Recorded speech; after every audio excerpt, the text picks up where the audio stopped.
जब हम ये दानियल की किताब को पढ़ रहे हैं, दानियल 6 और उसकी 11 में, तो परमेश्वर बता रहा है कि दानियल प्रार्थना कर रहा था। क्यों कर रहा था? दानियल 6 की 10 में हम पढ़ रहे हैं। 10 में हमें पता चलता दानियल प्रार्थना कर रहा था। किस लिए प्रार्थना कर रहा था? उसको पता लग गया था कि वो डॉक्यूमेंट साइन होने जा रहा है। कोई भी इंपॉर्टेंट काम आपकी लाइफ में होने जा रहा है, तो उसके बारे में जब आपको पता है, तो परमेश्वर का वचन कहता है कि दिन में 3 बार, यानी लगातार, नए नियम में लिखा है निरंतर प्रार्थना करते रहो। ठीक है ना? दिन में 3 बार दानियल प्रार्थना करने जाता रहा। ठीक है, फिर परमेश्वर के आगे वो धन्यवाद दे रहा है। ठीक है, 11 आयत में आके हमें पता लगता है कि उसको कुछ लोग आए और उसको प्रार्थना की अवस्था में देखा। यानी जब आप प्रार्थना कर रहे हो उस समय, वो प्रार्थना के समय में भी जो आप है बड़े ही ओपन हो स्पिरिचुअल रिल्म में, जो आत्मिक जगत है, उसमें शैतान के एजेंट आपको देख रहे हैं कि आप प्रार्थना की अवस्था में बैठे हो। क्योंकि बहुत सारे लोग बताते हैं कि जब प्रार्थना कर रहे थे ना, उसके बाद ही हमारे ऊपर मुसीबत और बढ़ गई। आमीन। वो क्या कहते? पास्टर जी, हम प्रार्थना करते हैं पर मुसीबत बढ़ती जा रही है। मुसीबत क्यों बढ़ रही है? क्योंकि दानियल जब प्रार्थना कर रहा था, राजा के लोग आए और उसकी प्रार्थना की अवस्था को, प्रार्थना को सुन लिया। इसलिए मैं कहता हूं अन्य भाषा में प्रार्थना करो। भजन संहिता 37 में क्या कहता है? भजन संहिता 37 में जाएंगे और उसकी 32 को पढ़ो। धर्मी, हाँ, दुष्ट धर्मी की ताक में रहता है। दुष्ट कहाँ रहता है? दुष्ट धर्मी की ताक में रहता है। धर्मी की ताक में रहता है।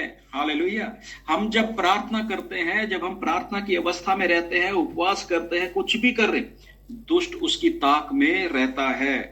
और ये लोग, जब इनको पता चला कि दानियल प्रार्थना कर रहा है और अपने परमेश्वर की ओर 3 दफा प्रार्थना कर रहा है, तो वो राजा के पास गए और उसके लिए फरमान जारी करवाया, डिक्री ऑर्डर पास कराया।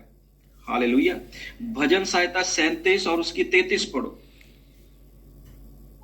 इसको कंप्लीट कर देना। और उसे मार डालने का यत्न करता है। हाँ, 32 में लिखा है, जब उसकी ताक करता है धर्मी की, तो उसको मारने के लिए शैतान किस लिए आया? यूहन्ना 10 की 10 क्या कहती है?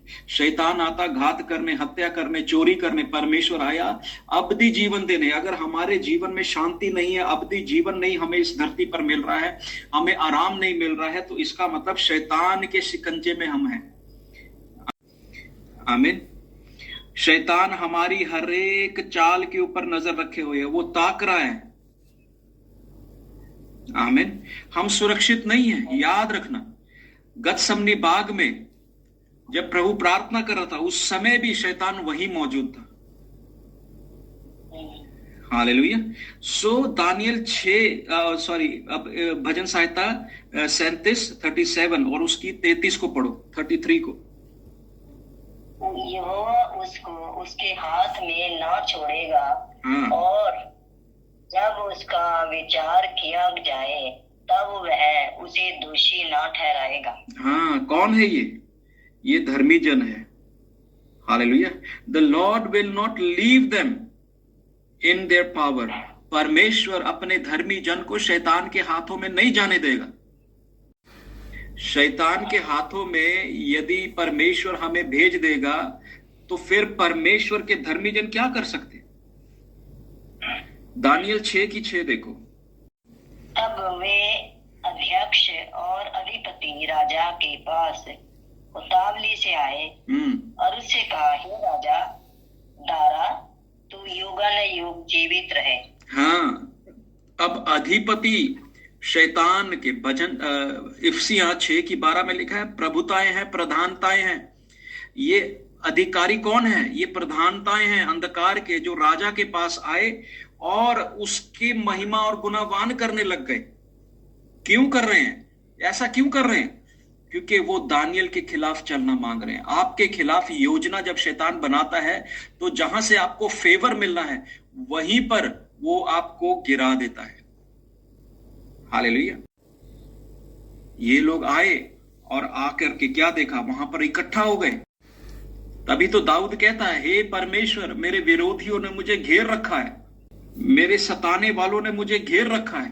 भजन संहिता 10 और उसकी 9।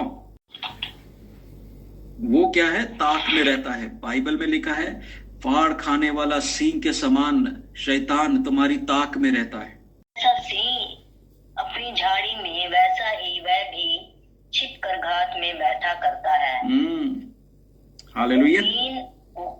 डेन को पकड़ने के लिए घात लगाए रहता है और डेन को अपने जाल में फंसा कर घसीट लाता है, तब उसे पकड़ लेता है। हालेलुया। वो घात लगा करके बैठा है। धर्मी जन प्रार्थना तो कर रहा है, पर उसकी आंखें बंद है कि मेरे विरोधियों ने तो मुझे घेर रखा है। हालेलुया। इसलिए मैं कहता हूं, जब भी आप प्रार्थना करो, अपने शब्दों में थोड़े से लफ्ज बोलो। जो हम भाषा, हिंदी भाषा बोलते हैं, पंजाबी भाषा बोलते हैं, अंग्रेजी भाषा बोलते, इसमें इन लफ्जों में बस लिमिटेड बात करो। बाकी समय अन्य भाषा में प्रार्थना करो। शैतान उसे पढ़ने ना पाए। क्या आप अर्जी दे रहे हैं? क्या आप प्रार्थना कर रहे हैं? हालेलुया। Glory to Jesus. क्योंकि शैतान, बाइबल बता रही है कि वो तो ताक में रहता है, छिप कर रहता है। आज मैं प्रार्थना करता हूं, स्वर्गीय महान प्रभु पिता परमेश्वर, यदि शैतान इनके ताक में है पिता परमेश्वर, इन्हें अपने पंखों के नीचे ढांप ले पिता परमेश्वर। जितने भी सुनने वाले हैं प्रभु, यीशु मसीह के नाम से, प्रभु के लहू में मैं इन्हें ढक देता हूं। यीशु के लहू में ढकता हूं। शैतान की सारी युक्ति चालें प्रभु फेल हो जाएं यीशु मसीह के नाम से। जो भी योजनाएं शैतान ने बनाई हैं इनके खिलाफ प्रभु, यीशु के नाम से कोई भी योजना सफल ना होने पाए। प्रभु तेरे वचन में लिखा है कि तेरे पास एक योजना है, हानि की नहीं है, लाभ की है। You have a plan O lord master. प्रभु उस योजना को तेरे लोगों पर जाहिर कर पिता परमेश्वर।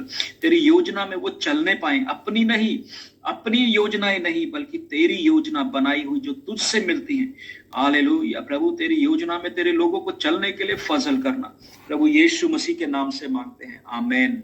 कृपया ज़्यादा से ज़्यादा इसे शेयर करें और अपने लोगों में बांटें। परमेश्वर आपको भी, आपके सुनने वालों को, सबको आशीष दे। जय मसीह की।